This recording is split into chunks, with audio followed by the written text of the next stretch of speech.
Good evening, ladies and gentlemen. Welcome to Spot On TV.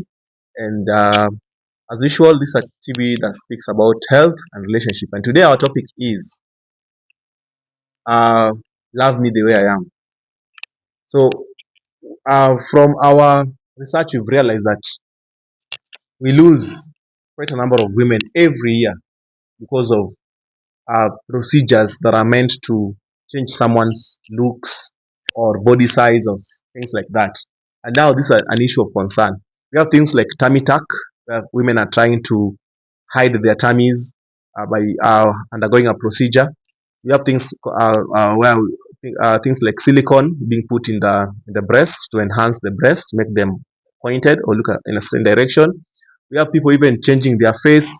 Some people change the size of their nose, all sorts of things. But the question is, women are saying that these things, the pressure comes from men. However, the men themselves are not doing these procedures. So what's happening? And with me today is a panelist of men and women. We're going to try and understand what's happening. Karibu sana from my far end. We have Philip. We have Charity. We have Marianne. And we have Edu. I'll start from you, Marianne.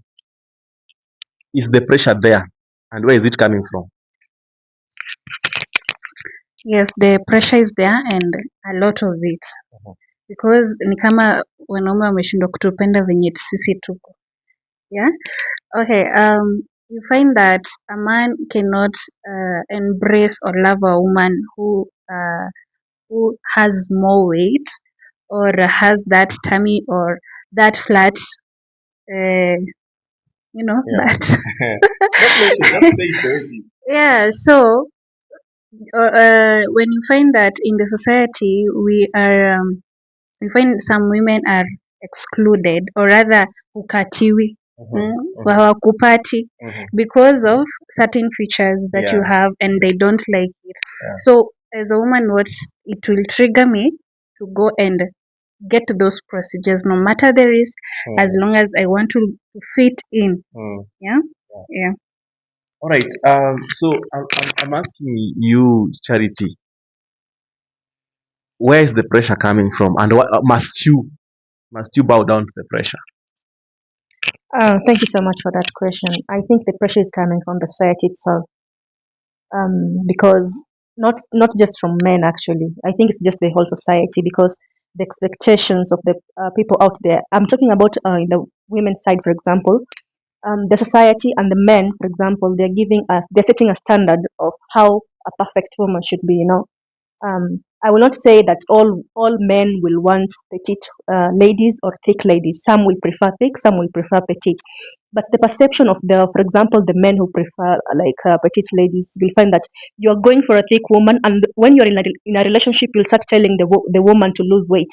Yeah. So you see, it's coming from the society, and also it's coming from the men. And also another perspective, the men also are doing these things. You find that a man doesn't have beard, but they will go to you've seen in online that the men are putting these fake beards and fake hair. A man with opara, in quotes, will put fake hair because the pressure is coming from the society.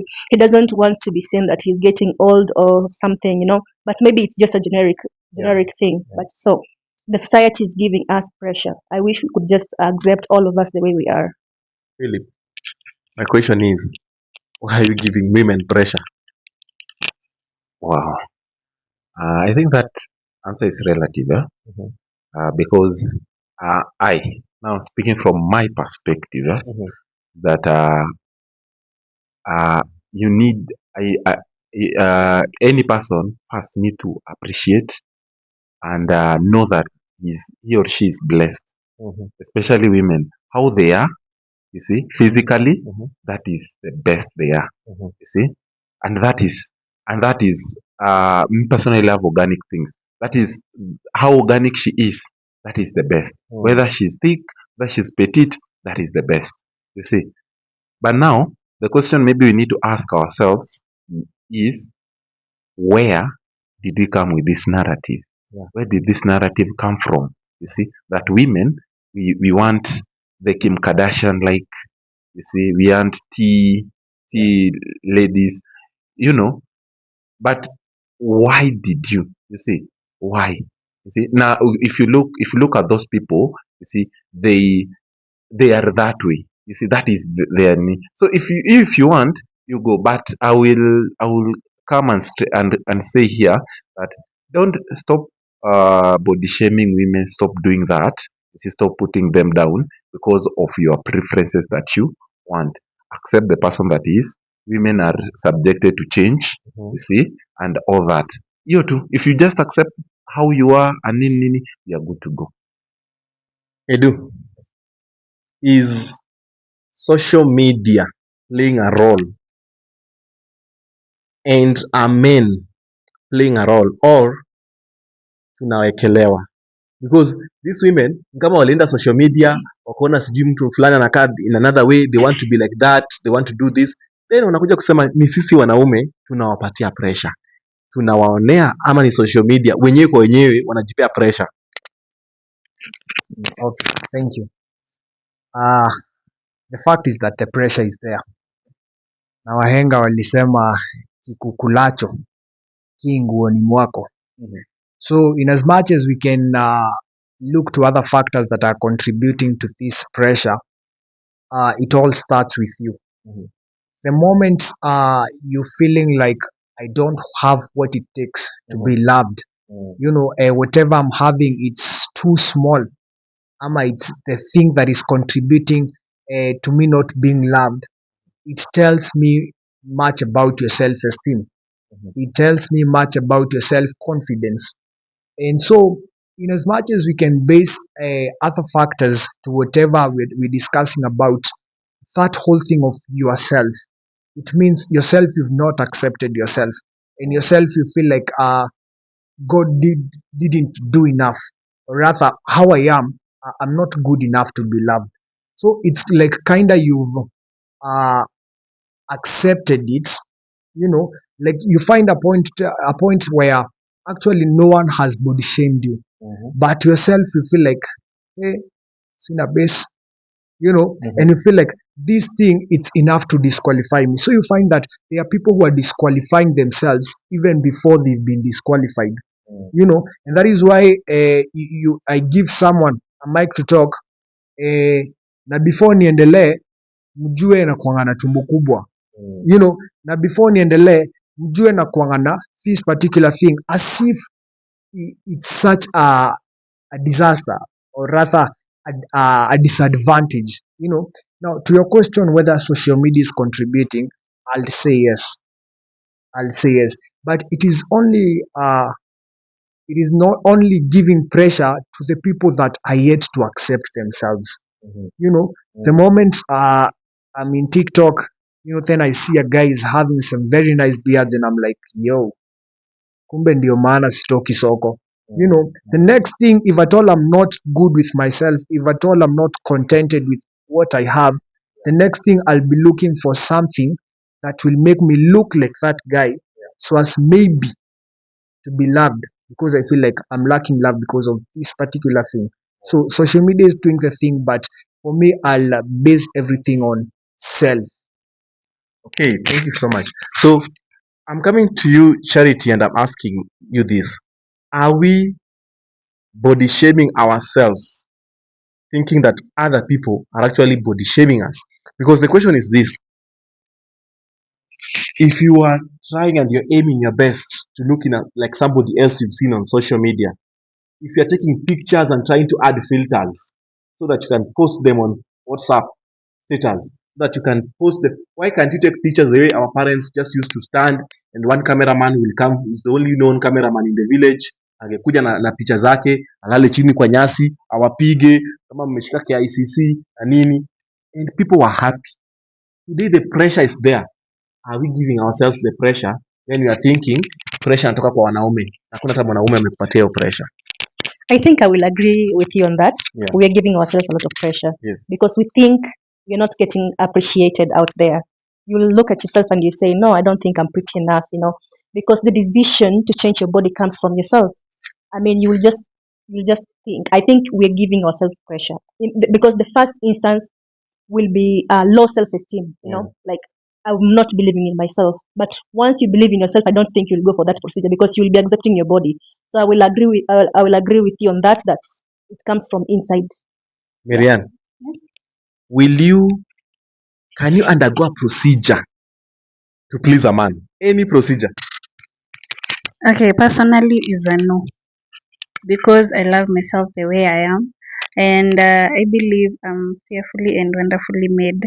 Ngoja kidogo. Wait a minute, Marianne. Wait a minute. You're married now, okay?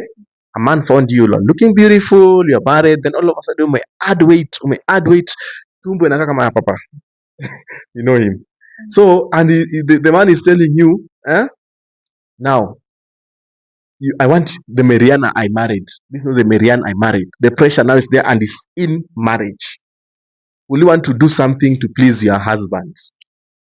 The pressure is, ameanza hata kupenda wasichana huko nje. Okay, to start with, you cannot be that careless with yourself and adding weight aimlessly, because also men wanapenda that beauty, you're like a flower yourself to him. So it's good that you maintain your body features, and also I'll try my best to look fit for him. Yeah. Philip, change is inevitable, whether you like it or not. A woman will change at some point. Philip, what do you go for? The body or the character of the person? Wow, that's a good one. So I would say all are good. Going for the body and also for the character, good, because okay, the first thing that you see for a woman is not the character. Yeah. You see the body. Yeah. You see the beauty. You see all that. So that's the first thing that you see. So I'm first attracted. I'm first sexually, physically attracted. That's the first thing. Let me ask you at this point before you continue. Mhm. Are you a nyash person or are you a petite person? I'm not kinda any per se, but We yote bora. yeah. We Me like that, yote I'm not yote. selective. I'm not selective because I don't see it as a priority per Just hold se. it there. But Just hold it there. Nyash. Nyash. I'll say none of the above. Wanaume jaribu play safe it is true. hapa. No, They're you're not playing safe. safe. It's not playing safe. Even the The thing is, producer there anasema hawa wanaume wanadanganya. no. Ongea Because, bana. okay, you see, me Okay. personally, Okay. there's a time I used to love the petite girls. You know, it's true. There's a time I used to say, hey, by the me, if it's for a woman, I need this, any blah blah blah. But as I matured in perspective, in thinking, and in all that, first I realized that maybe I might not even get what I really want. Yeah. You see what I really want, if that is my aim, because I've already nishatoa kila mtu, nimetoa every person that akona is thick, unaona, nishatoa hiyo point. Understand? But you coming to understand that it's not more of a matter of the body and the nini. You see, it's just a matter of I believe in a relationship there's that thing you call chemistry, there's that thing called understanding, you see, friendship, and all that. I'll come to say that is the most important. Hii body tukipewa ni baraka, but personally sahi mimi I'm neither. Okay. Good. Edu, where is the dilemma? Because unaweza kutana na dem manze, tabia yako sawa, lakini sura kidogo inakataa kuitika kenye unatafuta, mwili hivi inakataa. Alafu unapata another lady, manze dem ako sawa, sura iko mzuri, mwili inakaa vile unataka, lakini kidogo tabia shida. Now, getting one woman mwenye akona hiyo package yote ni shida. So as a psychologist, I'll tell you for sure, you cannot underestimate the power of the sura, because imagine this is the person you're going to wake up with every morning, na anakukalia kama shetani alirelease one of his agents akuja kae na wewe. Mkipatana mara ya kwanza, alikuwa anavaa nguo ingine mzuri kama zile miniskirt mlikuwa mnaongelelea, lakini sahii akiamka amevaa leso imeandikwa hakuna matata, when in the reality kuna matata na dera. Awesome. I'll answer that by saying we don't really know what we want. Yes.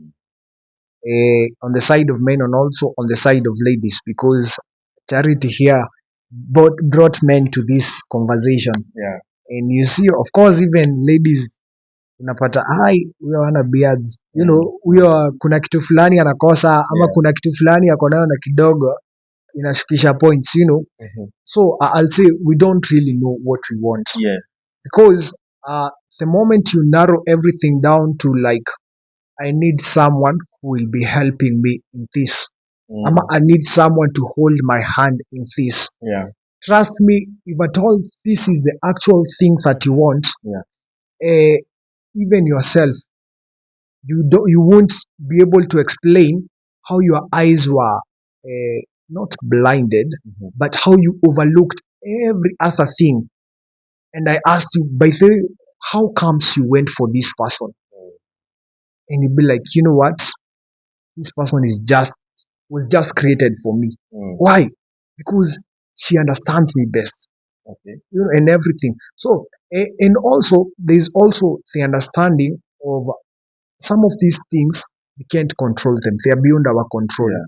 Some they are based on genes. Some it's because of just other things. And allow me not to go deeper because of personal issues. You know, someone might feel, hey, this guy is now being personal to us. But now the thing is, if at all we have our goals set straight that I want this kind of a person, then body complexion, I think, should be one of the last things to consider, because we are all fearfully and wonderfully made, you know. And in as much as my eyes want big things or small things, there's that thing that was meant for you. So the moment you stop focusing on whatever you're seeing and you now focus on whatever you want, then whatever you want is what you're going to see. All right.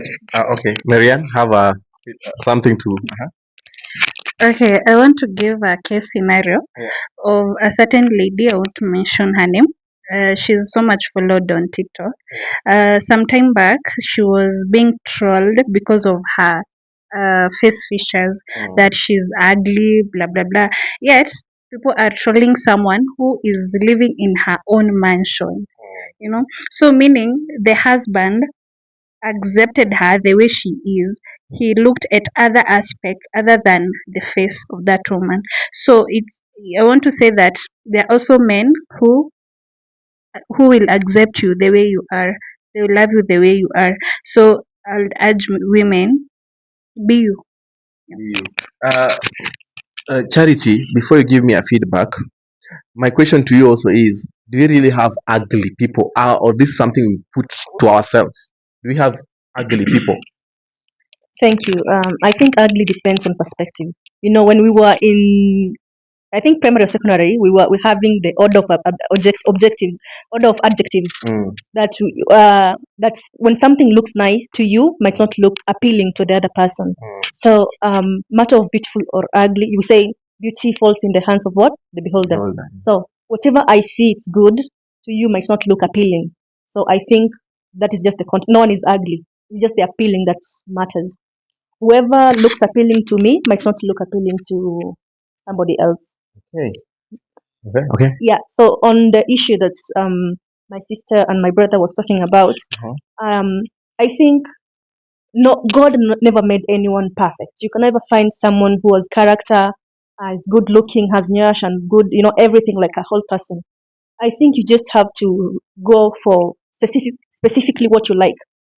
And if you go for what you like, for example, petite, when a woman, for example, gives birth, there will be changes drastically because of maybe hormones or something or genes. That is just like one of the things that they will go. So as a man, you have to be aware of these things. So when you go for petite, also know that will come, although they may vary from one person to another. But let me ask you, even women have their own description of a man they want: tall, dark, and handsome. Yeah. Wengine anatafuta biceps. So that's why I said go for what you like. No one, Tafuta Johnny Bravo. hakuna mtu mwenye atakuwa 100% perfect. Wewe endea the person you think is good for you and try to manage the other side that So is, what will you that want is, to manage? You want to manage tabia ama exactly, sura? that's why I'm telling you, you will choose whatever you want. If you think a woman with nyash is good for you, chagua hiyo na manage na tabia. Wewe nakuza wewe Charity, kwa mwanaume una manage features au una manage tabia? Me, Rather go for which one? I will manage both. I want cute kids, kindly. You want cute kids, Yeah. lakini labda wewe anakuja na sura ya dhao lakini tabia naye ni nyingine. Me, honestly, Yeah, that's okay. Mimi personally, I Yeah. would go for both looks and both character. Na patikani huyo. Kama hapatikani, me myself, I'll go with character. I think, Sura yeah. tuta manage mbele. Tutatumia yako. Tutatumia yangu. Jinsi tutatumia zangu. Mimi najiamini. So that's my point was that, like, choose try to look at try to weigh on both sides, like on the advantage side, no, isn't the try to weigh on both sides. No, okay, this person I can manage, okay, naona ako hivi na hivi character, but I see some negative, so go with the most advantageous side. Okay. Exactly. Amazing. Before we take a short break, Philip, give me your intake on this. So basically, what we are talking about, which one will you rather manage, the beauty or the tabia? Hauna shida psychologically kuamka kuangalia this thing is just relative. Something that will never change is the character of somebody and how they perceive themselves. You see, that all will never change. You see, but hizi zingine beauty is relative. How I see it, unaona, it's not like how you see it. Unaona, like okay, I have a relative of mine, my sister is so comic, alikuja akasema lakini huyu nini wetu, huyu relative wetu hapa naye kwa kuchagua naye alichoma. Huyu ndo alichoma. You see, lakini me I didn't see that. You see, because me hainisumbui. See, lakini mpaka kanipea nini recommendation, tafadhali ukichagua usichague anything kama hii. You understand? So you see, that is in itself, if the relative would listen, itakuwa trauma kwake. You see, itaanza ku bring some judgments. You see, now we don't want that. You see, we want to appreciate every person. Huyo mtu pia akisikia hivyo, itaanza kuleta other things. You see, me personally, beauty is relative. Wewe venye huyu ndio beauty wako, tunamu appreciate. Huyu ndio beauty wako, tunamu appreciate. Ako petite, good. Ako thick, good. Unaona? Okay, good. We're taking a short break, but when we come back, want to know is beauty, this idea of some people are beautiful and people are trying to look in a particular way, is it just a commercial thing? Most people, women who are doing this procedure, are they in a certain business? Because maybe you are in the entertainment business, you are a TikToker, you are a socialite, whatever you call them, ndio unang'ang'ana na sura sana, lakini in the reality tukitoa hizo vitu zote, maybe you are worse than even some of us. So we are coming back to that in a short break.